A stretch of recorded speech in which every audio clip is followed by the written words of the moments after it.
আপনারা জানেন বাংলাদেশে রাজশাহী বিভাগের মতো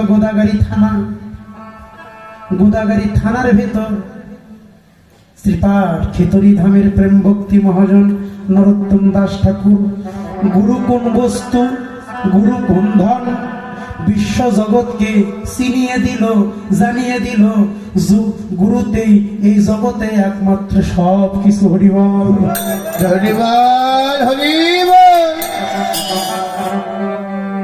আপনারা জানেন আমি মোহন না হয়ে গুরুকে চিনতে পারি না।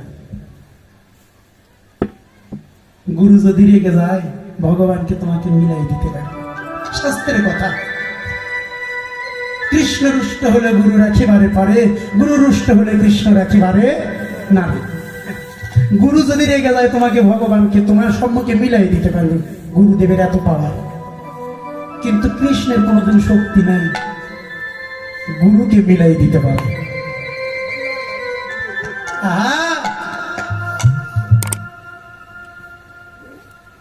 ভগবানকে তোমার সম্মুখে মিলাই দিবে একমাত্র গুরুদেব। নরোত্তম দাস ঠাকুর আপনারা জানেন প্রেম ভক্তি চন্দ্রিকায় আস্বাদন করবেন, শ্রবণ করবেন। প্রেম ভক্তি চন্দ্রিকায় নরোত্তম দাস ঠাকুরের জীবন চরিত নিয়ে আলোচনা করা রয়েছে। নরোত্তমের বাবার নাম ছিল কি মা? কৃষ্ণনন্দন রাজা। মায়ের নাম ছিল নারায়ণী দেবী। গুরুদেবের নামটা কি জানিছিল? এগুলি মনে রাখতে হয়। গুরুদেবের নামটা ছিল লোকনাথ গোস্বামী।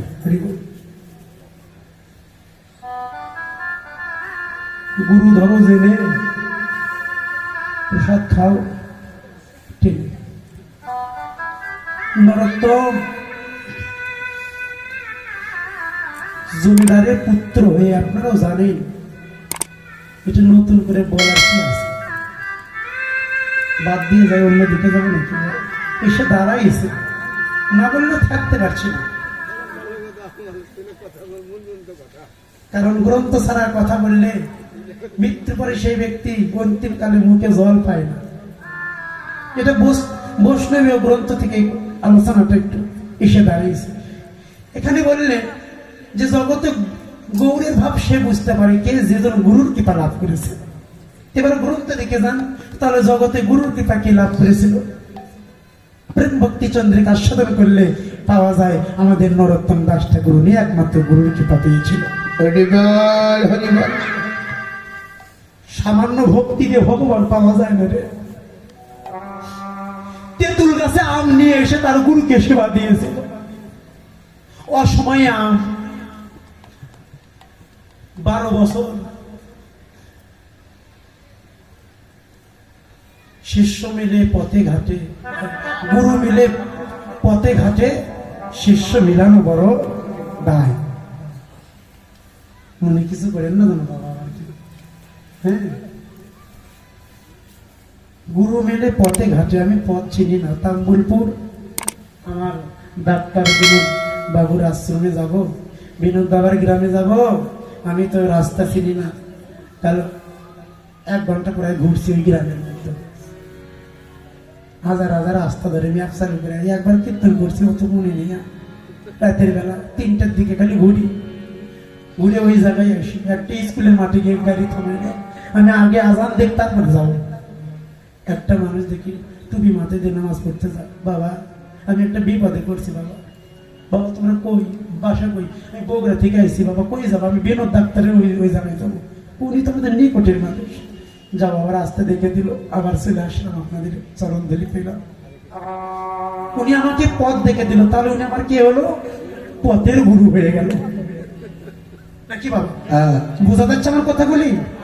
আমি পথ চিনতাম না, পথটা আমারই দেখাই দিল, তাহলে উনি আমার কি হলো? তাম্বুলপুর গ্রামের পথের গুরু।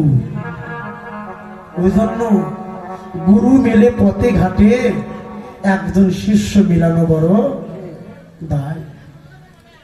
নরোত্তমের গুরুদেব কৃষ্ণ লোকনাথ গোস্বামী হাজার হাজার শিষ্য করতে পারত, কিন্তু না, একটাই করেছে। গুরুদেব কোনোদিন শিষ্যকে উদ্ধার করতে পারে না। শিষ্যর মতো যদি কোনো শিষ্য হইতে পারে, গুরুকে নৌকায় তুলে একই সঙ্গে যোগল হয়ে ভবনদী পারাপার হয়ে গেছে। হরি বল হরি বল। এ নরা, গুরুদেব একবার ডেকেছে, বাবা নরা। নরোত্তম নাম পরে হইছে, আগে নাম ছিল নরা। নর মানে মানুষ,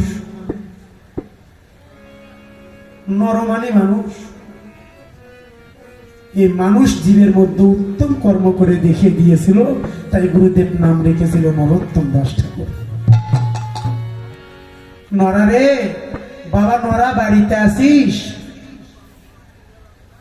প্রেম ভক্তি চন্দ্রিকা খুলে দেখবেন, ওর মধ্যে লেখা আছে নরোত্তমের বাবার 750 বিঘা সম্পদ ছিল।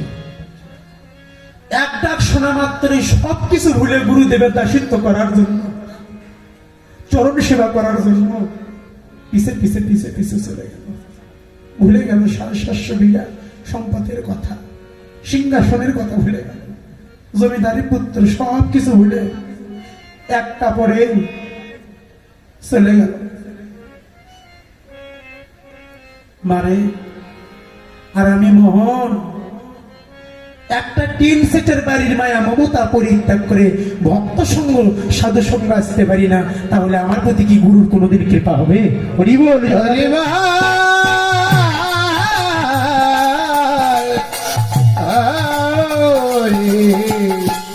হরি হরি বল। তাই মা, সেদিন নরোত্তম 12 বছর পর গুরু সেবা করেছে, 12 বছর ধরে প্রসাদ পায়খানায় ফেলে দিয়েছে। আপনারা জানেন, তবু একটু মনে করে দিচ্ছি। এসেছে 12 বছর জমিদারের পুত্র হয়ে প্রসাদ পায়খানা পরিষ্কার করলো। একদিন গুরুদেব বললেন, কে রে নরা, হে নরা, তুই জমিদারের পুত্র। গুরুদেবের জন্য পদ্মা নদী থেকে মাথায় করে কলসি ভরে জল নিয়ে আসে। আনতে আনতে মাথার মধ্যে কখন যে পোকা হয়েছে, ঘা দিয়েছে, পোকাগুলি কিলবিল কিলবিল করে নড়ানড়ি করে। ভক্তি দিতে গেল চরণ তলে, ভক্তি দিতে গিয়ে মাথায় থেকে 3টা পোকা গুরুদেবের চরণের উপর পড়ে থাকে। নরোত্তমে একটা একটা করে কীট খুলে খুলে তুলে তুলে আবার মস্তকে রাখে, আবার রাখে। তোদের নিজ কীটগুলো জন্ম হয়েছে, আজকে আমার এই দেহটা গুরুর চরণ সেবা করছে, তোরা আমার দেহেতে লেগে থাক। খুঁটে খুঁটে আবার মস্তকে রাখে। বলা তো যায় না, যদি আমার এই দেহটা গুরুর সেবায় লেগে যায়, আমার সঙ্গে রাখো। আয় ধবলি, আর দেরি করিস না। সেদিকে ধবলিকে ডাকছে, ধবলিকে ডাকেনি। আপনারা তো এসেছেন, গৌরকে তো আপনাদেরকেও ডাকছে না, কেবল আমার মতো যারা কামনা বাসনার মধ্যে দিতে আছে, আমার মতো যারা কামনা বাসনা বিষয় নিয়ে জন্মের মতো ভুলে গেছে গৌরের চরণ। গৌর কেবল তাদেরকে ডাকতে চাই, বাবা থাকিস না। তুই না বলেছিলি কৃষ্ণ বুঝিবার তরে সংসারে আইল, মিশাই মিশাই আবদ্ধ হইয়া বৃক্ষ সমান হইল। কি রে বাবা, মাতৃগর্ভে না কথা দিয়েছিল কৃষ্ণ বুঝিবার তরে, সে কথা কি ভুলে গেলি? তাই ডাকছে আয় ধবলি, আয় সাবলি। তোদের কি চৈতন্য হলো না? তোদের জীবন থেকে একটা একটা করে দিনও হারিয়ে যায়, একটা একটা করে রাতে চলে যায়। এখনো যে তোরা সাধু গুরু বৈষ্ণবের সঙ্গ লাভ করতে পারলি না, তাই বারবার ডাকতেছে আয় ধবলি। বাহ, আজুরে গৌরাঙ্গের মনে। আজুরে মানে কি কান? আজুরে মানে আজকে। যদি মনে করি কালকে থেকে গৌর ভজন করব, কালকে থেকে সাধু সঙ্গ করব, মায়েরা কথা বলো না মা, বাবাদের মতো কৃষ্ণ কথা শুনতে হয়।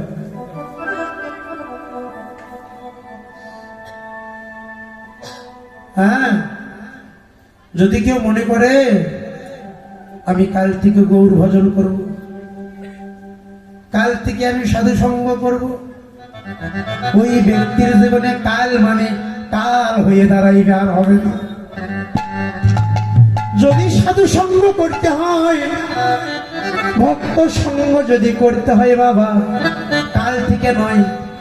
এখানে গৌর বলেছে আজুরে গৌরাঙ্গের মনে, ভগবানের মনে আজকে জেগেছে কি ভাব বোঝা যায় না। আজুরে গৌরাঙ্গের মনে কি ভাব উঠিল। আচ্ছা,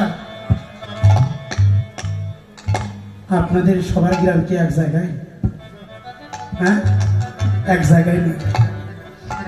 আমরা যে কজন আছি এক থানার কি হতে পারি, একটা জেলার কি হতে পারবো দাদা?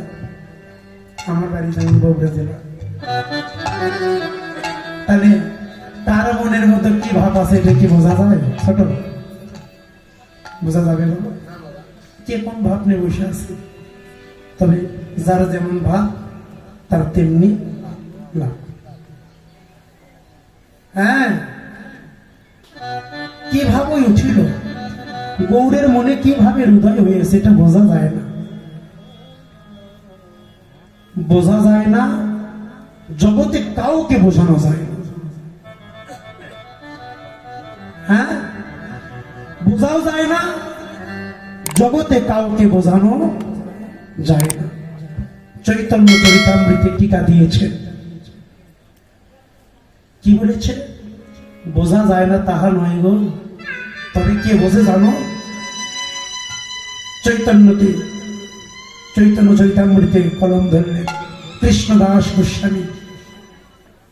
ঈশ্বরের কৃপালে হয়তো যাহারে, কেবল সেই সেই ঈশ্বর তত্ত্ব, ভগবত তত্ত্ব, গুরু তত্ত্ব জগতে বুঝতে পারে। হরি বল, হরি বল, হরি বল। ঈশ্বরের কৃপালে হয়তো যাহারে, যার প্রতি ঈশ্বরের কৃপা হয়,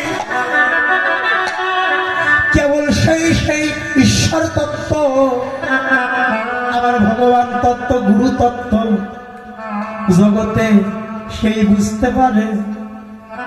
সবাই বুঝতে পারে না। কে বুঝে জানো? জগতে তারাই তো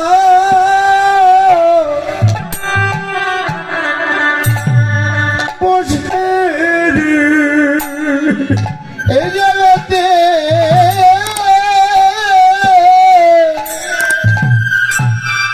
আরে তারাই তো বুঝে রে। এই জগতে যারা গুরুর কৃপা, গুরুর কৃপা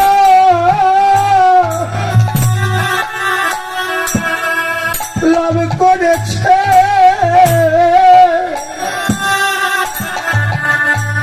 গৌরের ভাব সেই তো বসে।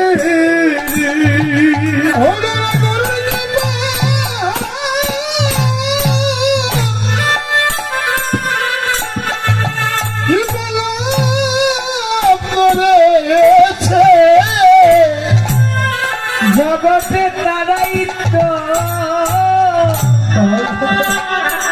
বোঝে রে, বোঝে। ও যারা নিতই নিতই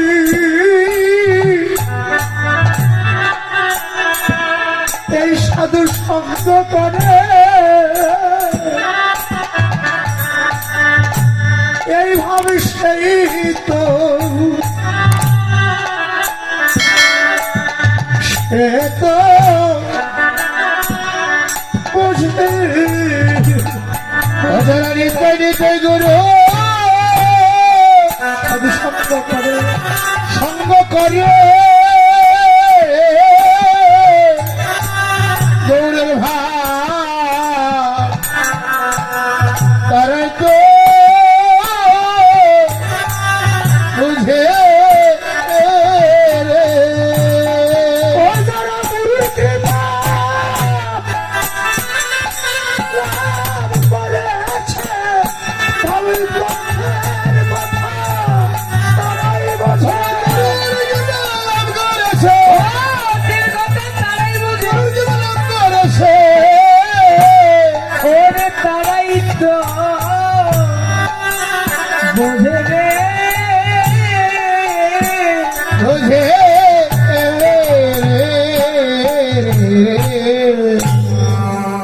কীর্তন সয়স ধীরে ধীরে করে বন্ধ করবা, খালি স্কেলে থাকবা। কারণ এই জায়গায় আরো একবার আইছি, এদিকে ভালো লাগে, প্রাণ খুলে কীর্তন করতে ইচ্ছা হয়। অন্য অন্য জায়গায় কীর্তন করি অনেক টাকা পাই, কিন্তু মনের যে একটা তৃপ্তি এটা হয় না। আর এদিকে আসলে ভক্ত নয়ন জলে ভাসে, একে অপরকে আলিঙ্গন করে। যতক্ষণ কীর্তন ততক্ষণ প্রেমের সাগরে সবাই ভেসে থাকে। ভগবান বলেছিল, তন্ত্র মন্ত্রে আমি কোনোদিন বশ হই না, তন্ত্র মন্ত্র জ্ঞানী করবে যোগধর্মে নয় ভগবান বশ। ভগবান ভক্তের কাছে একমাত্র বশ, প্রেম আর ভক্তি রসে হয় বশ। এটাই গো হরিবল, হরিবল। সুন্দর কথা দাঁড়িয়েছে, কে বুঝতে পারে? যারা নিতই নিতই ভক্ত সঙ্গ করে, সাধুসঙ্গ সাধুসঙ্গ সর্বশাস্ত্রী করে, লইবা মাত্র সাধুসঙ্গ, জীবের দেহেতে কৃষ্ণ প্রেম ভক্তি উদয় হয়। বাবা, তারাই বোঝে যারা নিতই নিতই ভক্ত সঙ্গ সাধুসঙ্গ করে। মহাজন আবার কি বলেছে? তারাই বোঝে, তারা কারা? যারা জগতে গুরুর কৃপা লাভ করেছে। হরিবল। কৃষ্ণ কৃপা জগৎময়,